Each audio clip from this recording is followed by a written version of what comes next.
What's up, everybody? Welcome back to the Post-Gazette Pirates YouTube channel. Noah Hiles coming to you back here in Pittsburgh as the Pirates are set to begin a 7-game homestand, one home game every day this week at PNC Park after a really tough weekend road trip in Cincinnati where they were swept, only scored, I believe, 5 runs in their 3 games against the Reds, and it was concluded, of course, with a 2-hit shutout on Sunday. Hunter Green absolutely dominated the Pirates, who are now 5-11 on the year. On this channel, typically, we have done a live stream to preview series. We're going to try something a little different. There will still be live streams moving forward, but we're going to try just a preview video because that might just work better with scheduling throughout the craziness of a 162-game season that we cover here. So just going to preview this, a 4-game set against the Nationals, who aren't much better than the Pirates right now. Pulling up the standings as we speak. I believe they have 6 wins to the Pirates 5. Yeah, they're 6-9, Pirates 5-11. So obviously a better record, but when you get down to it, if the Pirates are going to turn their season around this month, this is the opportunity to do so, because moving forward, you've got the Guardians in town this weekend. Then you go to LA for 6 games, 3 games against the Angels, 3 games against the Dodgers, then the Cubs and the Padres after that. So the schedule gets a lot more challenging. They need to stack wins, and I think they have an opportunity to win another home series here against the Nationals team, who on paper looks to be a favorable matchup for what the Pirates are kind of going through right now. So let's look at some quick storylines real quick.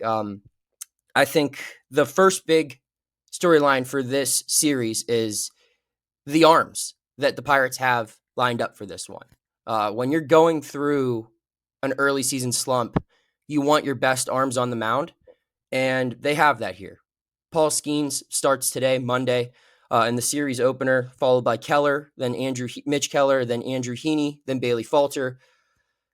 I mean, obviously they haven't been able to find a lot of consistent winning with this rotation already, but if there's one element of the team that can pull them out of it, it is the rotation, and it's these guys. Paul Skenes obviously starts, like I said, on Monday today against the Nationals. Interested to see how he looks after what was his worst big league outing last time out, allowing 5 earned runs over 6 innings against the Cardinals.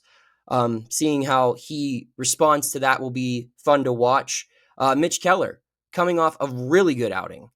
His last time out, through 7 1/3 shutout against the Cardinals in a game that the Pirates would go on to win in the 13th inning. Andrew Heaney, I think has probably been their best overall starting pitcher up to this point in the season. He had 2 quality starts, one solid start in Miami where he went 5 innings. Then he had a quality start against the Yankees, and then last weekend in Cincinnati, goes 6 innings, allows 4 runs, all of them coming on a grand slam. Really just one bad pitch kind of derailed his stat line there. When you roll out these 3 to start a series, you have to get at least 2 wins out of those. That's the thing the Pirates are going to have to their advantage all year, is having a Skenes and Keller and eventually a Chandler or a Jones all pitching in a same series. And so they've got to find a way to earn wins with these arms on the mound, as opposed to last weekend where they didn't have Skenes or Keller throwing in Cincinnati. So that's the first big note I have at this. And also on the note, real quick, on starting pitching, Bailey Falter concludes this series on the mound. He'll pitch Thursday against Trevor Williams in the afternoon finale of this series. I'm interested to see how Falter looks, because he's been less than ideal, I will say, in his last 2 outings. I thought the Yankees start 2 starts back was fine until the one big inning ruined it. And then he just had no control whatsoever on the mound against Cincinnati on Friday. We'll see if he can recover, because if not, I mean, they might have to start exploring other options. They've got a lot of talent in AAA, and eventually these guys are going to be here. Paul Skenes isn't losing his spot in the rotation. Neither are Mitch Keller or Andrew Heaney. So you look around, Carmen and Bailey, they're pitching to stay in this rotation right now, I think, and Bailey Falter's got to start turning it around soon. So that's my first big storyline coming into this series. Second one, health updates, because that right now, I think, is the only way this offense improves, is if we get to see the best bats the Pirates have in the lineup. Will we see Joey Bart this series?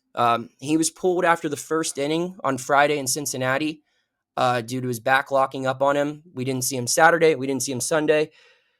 Does this result in an IL stint, or does Joey Bart make his way back into the lineup? And we know it's got to be as a catcher because there's already a crowded room of people who are trying to get DH reps right now. So can Joey Bart make his way back onto the field, or does he go on the IL? That's a huge storyline that connects to this team's offense right now because they need big league bats 1 through 9 in the order. They don't have that right now. They have a lot of guys who are drastically unproven at the game's highest level, starting regularly, and you see the results that they're producing. Getting Joey Bart back out on the field helps a ton. So we'll have to keep an eye out on if he will be going on the IL or not. Second health update, Will Reynolds play some outfield this series, this homestand, because if they can get him back out to right field, he's been throwing. From what I've heard, it hasn't been bad. Like there's no health things that have popped up since he's been throwing again. But how quickly can they get him back to being a true position player? Because they need his bat and Andrew McCutchen's in the lineup. And they're clearly not going to play Kutch a ton in right field. They're not going to play him for every game of a series in right field. So getting Reynolds back into the outfield is the second big thing. And the third one thing, can Oneil Cruz get back to what this team needs him to be? He missed a lot of time last week due to being hit in the pinky with a pitch Tuesday night against the Cardinals. He didn't play Wednesday, didn't play Friday or Saturday. So he missed 3 games because of that. He played Sunday, drew a walk. That was about it. They need him to get going. It might take a little bit for him to get going because he missed 3 straight games, but that's just something they can't afford to have happen. They need to get him going offensively. So health, it matters. If they can get Cruz completely healthy and back up to what he's used to doing, if they can get Reynolds back in the outfield and Joey Bart can avoid the IL, those are 3 of their probably top 4 bats. And if you include McCutchen into that mix, that might be their top 4 hitters. So that plays an impact in all of this. Another thing in the note of the offense, real quick, are new reinforcements on the way. You look around at some of the guys who have been given opportunities early on, from Emmanuel Valdez to Alexander Canario to Z Chang. I don't know how much longer you can keep relying on these guys. It might be time for someone else to get another opportunity. I think Canario probably earned himself a little bit more time just because he was probably their best hitter in Cincinnati. He had good at bats in a couple of those games. So, but Chang, I don't see why you keep him up here if Nick Yorke is healthy. You could say the same for Valdez. I don't know. It might be time to go in a different direction there. So Nick Yorke is obviously, one guy that I think they could call up in a pinch where they're looking for better offensive production. Nick Yorke is a better hitter than both Valdez and Chang, and I think he could be someone they could lean on. Matt Gorski, another guy. I think, again, as I said a million times, I feel like on this channel, he's not on the 40-man roster. So they would have to designate someone for assignment. Maybe if they're not happy with what they're getting from Canario, you replace a right-handed outfielder with a right-handed outfielder who can also play first base, probably better defensive first baseman than anyone they have on this current roster at the major league level, and probably would be their best defensive outfielder too. I would like to see Gorski up here. I don't know if that move happens, but because of, like I said, it would require someone getting DFA'd. I don't know if they're willing to DFA someone for Matt Gorski, especially for only a couple weeks of Matt Gorski, potentially. But he's another reinforcement that I think they should at the very least consider because of what he provides at the plate with a little bit of pop and defensively, 2 things that they definitely need, especially in the outfield and at first base. And the third one on the reinforcement storyline is, how long does Henry Davis stick around? If Joey Bart is healthy, how long are they going to roster 3 catchers? Was that just something they did that series in Cincinnati to get through it and they treated Endy as if he was just the first baseman? do they option Endy Rodriguez back down to AAA? Because he's been really bad defensively and hasn't looked great swinging the bat either. Or do they carry 3 catchers moving forward? I don't know. I'm not saying Henry can be an offensive answer because he's not shown the ability to be that just yet at the big league level, but I think at some point you got to give him more opportunities. He's started 2 games so far. Was this just a brief little stint up here, or are they going to look to him to get the offense going a little bit more behind the plate? So those are the storylines connected to the Pirates. Quick preview of what the Nationals are bringing into town. They have a decent offense. They rank in the top third of the National League in most of your traditional categories, top half of Major League Baseball in those categories such as home runs, batting average, OPS, runs scored. This is a fine offense, a slightly above average offense. A team that's hitting the ball a lot better than what the Cincinnati Reds were entering this past weekend. And to be fair, the Pirates pitching staff wasn't terrible in that series. I think they only allowed 14 earned runs or something along those lines in those games. Maybe less than that. I think 14 hits, actually. So, yeah, the offense is a little bit more of a challenge, but nothing that I don't think that Skenes, Keller, Heaney, especially that trio, shouldn't be able to handle.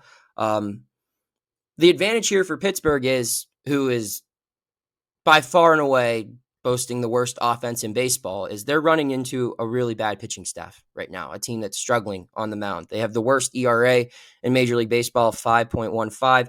They have the worst WHIP in baseball, 1.57, and the second worst batting average against, 279. So if there was ever a time for the Pirates bats to get right, it is this series in their home ballpark against a pitching staff that is truly struggling right now on the mound with the Nationals. 3 players to watch from the Nationals: Keibert Ruiz batting .373 with a pair of homers, 10 RBIs. James Woods, their left fielder, has 5 home runs, and Nathaniel Lowe has 3 homers, 15 RBIs. So keep an eye on those guys.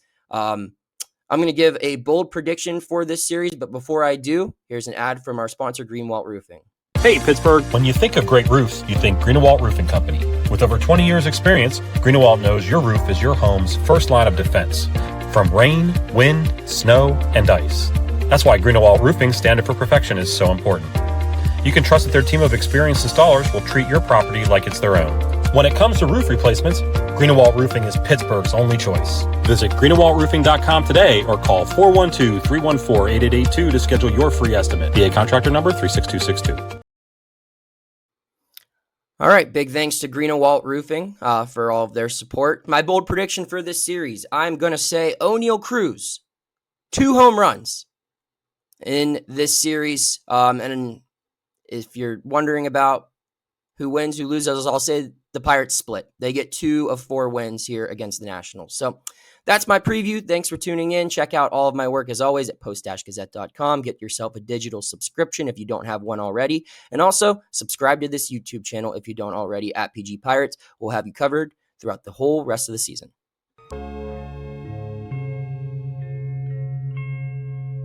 Thank you for checking out this content from Post-Gazette Sports. If you watch this video on YouTube, please like the video and subscribe to our channel. For all of the sports coverage the Post-Gazette has to offer, visit post-gazette.com.